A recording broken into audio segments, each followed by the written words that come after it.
grabe Ang naman. ganda mo pala sa personal. Totoo ba yan? Nako. Kasi nagpunta sa akin si Alex, kala ko si Alex yung maganda, pero ikaw pala talaga.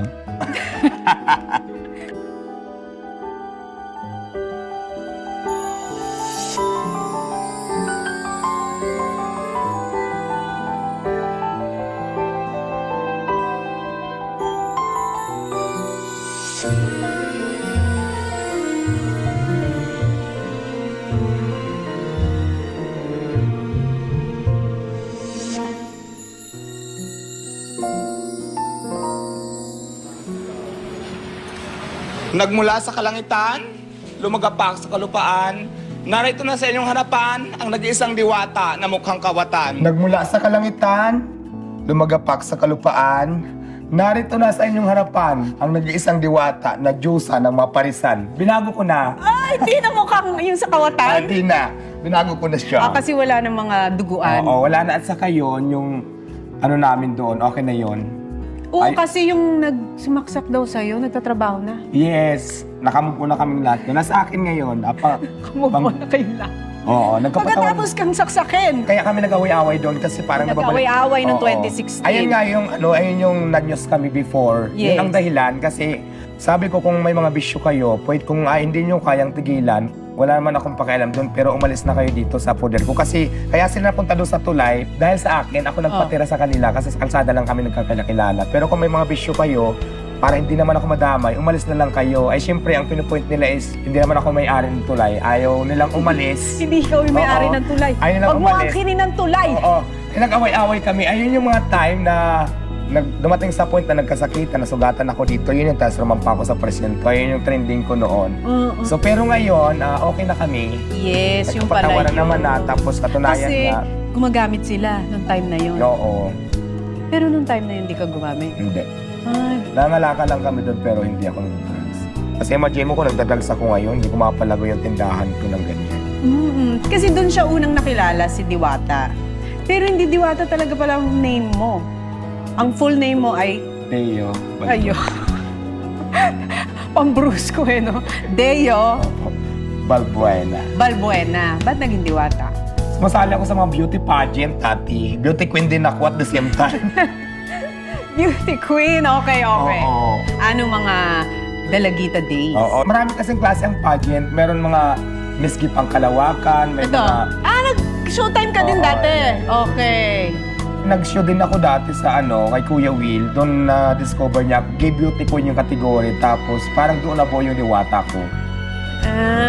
Tas wala na, yun na yun. Yun na yun. Tapos hindi makatagal daw, saglit lang. Kasi si Diwata ay talagang tubong at pinanganak sa Samar. Yes po. Di ba? Opo. Tapos, ang trabaho ng nanay at tatay mo noon sa Samar, Farmers sila. Actually, yung tatay ko wala na, mother na lang. Dati yung kapatid ko nagtatrabaho dito sa Manila.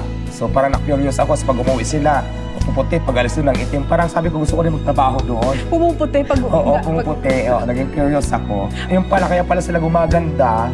Pumuputi kasi hindi sila makalabas ng bahay. Gumaganda yung balat nila. Kasi di ba ang mga kapatid ko lang naman, pag pumunta ng Manila, mga katulong lang kami naman, mga boy lang, mga ganyan. Uy, pero wag natin nilalang kasi kung hindi dahil sa kanila, Oh. di ba, hindi gagaan ang buhay ng mga Oh, proud naman kami, di ba? Kasi di ba yun lang naman talaga yung kaya namin na trabaho.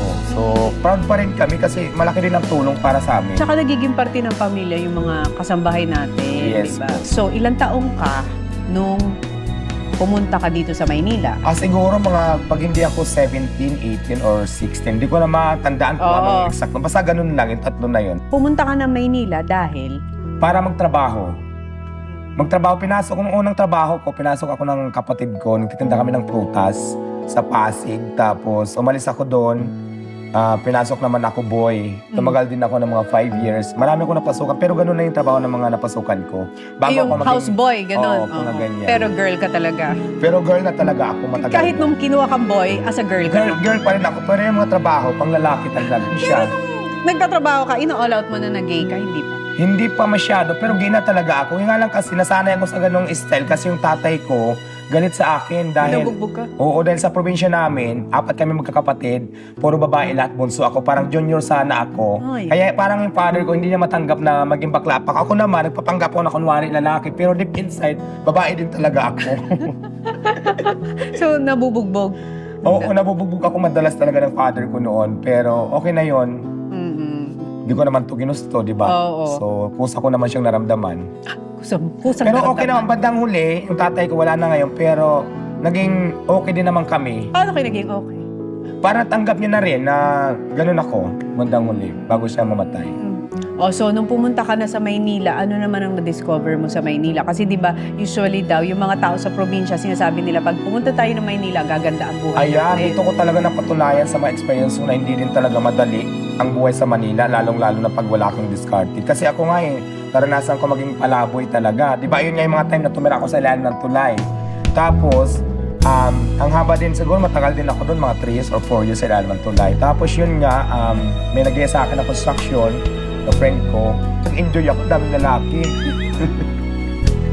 Kahit pagod na akong gupa rin, naka-smell pa rin ako, lalo na pag maraming lalaking gwapo doon. Oo. Ng mga Talaga. pawisan na talagang Mga batak na pawisan, batak ang oo. katawan, na-inspire ka pa. Oo, na-inspire pa ako. At saka di ba pag doon kasi may mga barracks kami before Oo. Tabi-tabi kami doon sa barracks, kanya-kanya kwentuhan. So ang saya din. Nung una, nandun yung discrimination, pero nakilala na nila ako. Yung, Masaya na. Oo, masaya na. Parang close na kaming lahat. Nawala yung construction kasi nag-pandemic. So nagtinda-tinda ngayon ako. Doon ako nagsimula magtinda. Hindi pa Paris. Sigarilyo, soft drinks pa lang, mga kape, mga merienda. Tapos meron din akong friend na chef cook naman, nawalan din siya ng trabaho. Eh, noong mga time na nagtitinda na ako, may konting ipon na ako. Sabi niya sa akin, kasi marunong siya magluto bakit hindi natin lagyan ng pagkain, tulungan kita magluto, bili ka na ng kawali, ganito kung ano makailangan. Tapos doon ako nag-start magtinda ng pagkain muna, hindi pa Paris. Pero kasi di ba nauso yung Paris sa kalsada, marami naghanap sa akin, Paris ka ba dyan?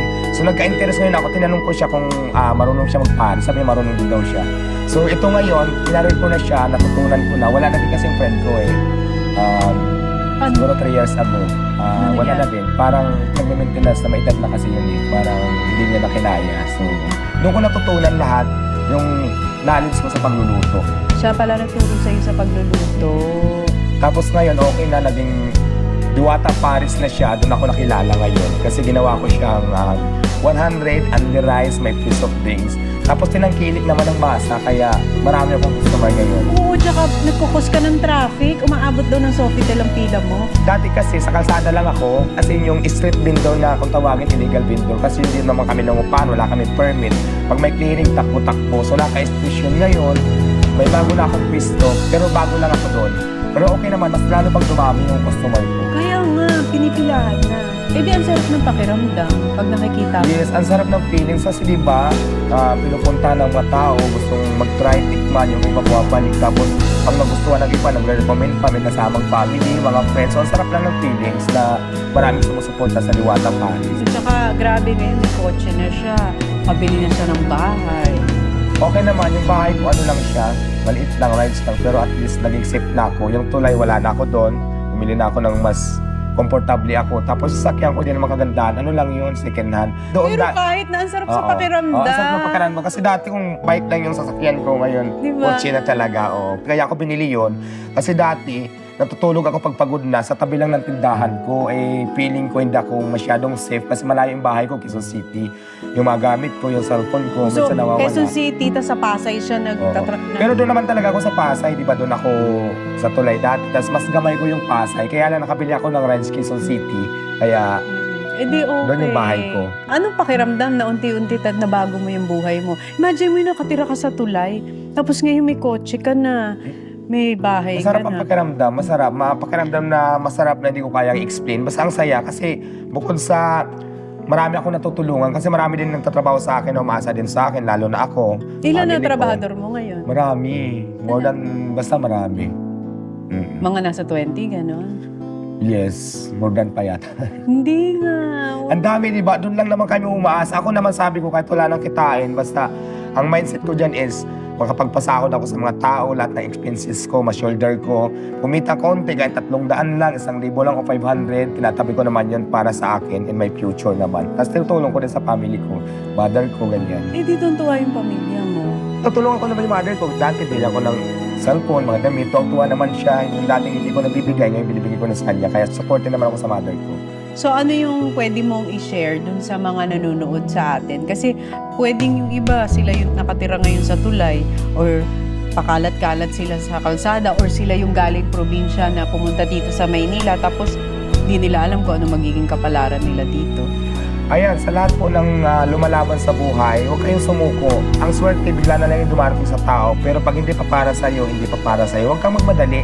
Dating din yung panahon na dating din sa'yo ang swerte. Kung may pangarap ka sa buhay, gawin mo na, aksyonan mo na. Kasi walang imposible, maabot mo yung pangarap mo kung nilalagyan mo na ng aksyon, ginagawa mo na ng aksyon. At saka maganda yun sa kanya kasi nagtrabaho siya talaga at saka yung kita niya sa tamang pamamaraan. Yes, okay. Hindi ka nanlinlang ng tao, hindi ka nanloko ng tao, di ba? Kumuha ka ng mga tamang trabaho. Alam mo yun, unti-unti mo talaga. Yes, step by step. Patulad niya dati, nasa kalsada ako, di ba, lahat nababasak dahil sa mga gamit. Ay ngayon naman, ini-improve ko talaga yung fried chicken ko na tintinda ko. Bumili na ako ng lupuan talaga ng Chicken Joy. Chicken Oo, Joy. tapos yung kusina ko na laging binabas nila sa akin, yung in-improve ko talaga. Nagpagawa na ako ng kusina. May mga gamit na din talaga na para... May nagbabash pa din. Marami akong basher before, pero ngayon okay naman. Kaya lang, basher kasi, hindi ko inintindihan kasi wala silang naiambag na tulong sa buhay ko. Bakit ko sila intindihin? At the end of the day, ako pa rin mag-aangat sa sarili ko, hindi naman sila. So ngayon, pagtatanungin kita, di ba sabi mo huwag kang tumigil sa pag-abot ng pangarap mo. So ngayon, kung meron ka pang pangarap, kasi nakabili ka na ng bahay, may sasakyan ka na. So ano na yung isa mo pang pangarap ngayon sa buhay? Ayan, plano ko talaga siyempre yung mamad. Kaya ngayon, i-expand ko pa yung Diwata Pares Overload ko, Luzon, Visayas, Mindanao. Para yung iba hindi na pumila. For example, nasa may Davao ako. Yung mga taga Davao nyo, punta ng Pasay para tikman yung ano ko. Meron pa mga taga Davao pumupunta sa'yo? Mayroon, may Iloilo pa nga. Ang dami, iba't ibang lugar. Hindi ko lang alam kung totoo na galing sila doon. Basta maraming galing Naging ng tourist Visayas. spot ang Parisan ni Diwata. Yung iba naman na nakakatawa galing ibang bansa. Pupunta rin. Paglapag ng airport, kain muna sa akin. Tapos yung iba, paalis pa lang, dadaan muna sa akin. Parang ganun. Maraming ganun ako nakausap. Tapos mayroong galing probinsya na pumunta lang talaga doon para tikman na yung Paris ko. So nakakatuwa. Ang sarap ng feelings talaga na nag-i-import pa sila para matikman lang yung Paris ko na Andy Rice with soft drink 100 pesos. Ay, gumastos sila ng pagkamahal-mahal, di ba? So natutuwa naman ako doon. Maraming salamat sa inyo. Pero alam mo, sana maging motivation ito sa lahat ng mga nanonood sa atin ngayon na kayang-kaya mo talagang baguhin ang buhay mo. Yes. No? Hindi dahil mahirap ka or ito yung sitwasyon mo ngayon, habang buhay ka lang nandyan. Nasa sayo pa rin talaga. Yes, nasa pera talaga ang susi kung paano mo iangat yung sarili mo. Depende lang yan sa diskarte mo. Kaya sabi ko, laban na, huwag sumuko sa hamon ng buhay. Kung mahirap naman ngayon, huwag mong isipin na mahirap ka lang. Kung may chance, gawin mo na para makaangat. Kung level 1 ka, gawin mong level 2 naman. Step by step, di ba? Parang ganun. Si Diwata ngayon ay 42 years old. Imaginein mo, pumunta siya dito sa Maynila, 16, 17. Ilang years yon ng pakikipagsapalaran sa buhay bago niya na-hit yung parang, ito na yung jackpot. Haba ng laban talaga sa buhay ko dito sa Mahaba. Talagang may mga pagdadaanan ka na up and down. Pero ang importante, katulad ng sinabi ni Diwata, huwag kang susuko sa laban ng buhay. Kasi darating ang araw, ikaw naman ang pipilahan, katulad ni Diwata. True. Diba? Yes, madam. Tama. From beauty queen to Paris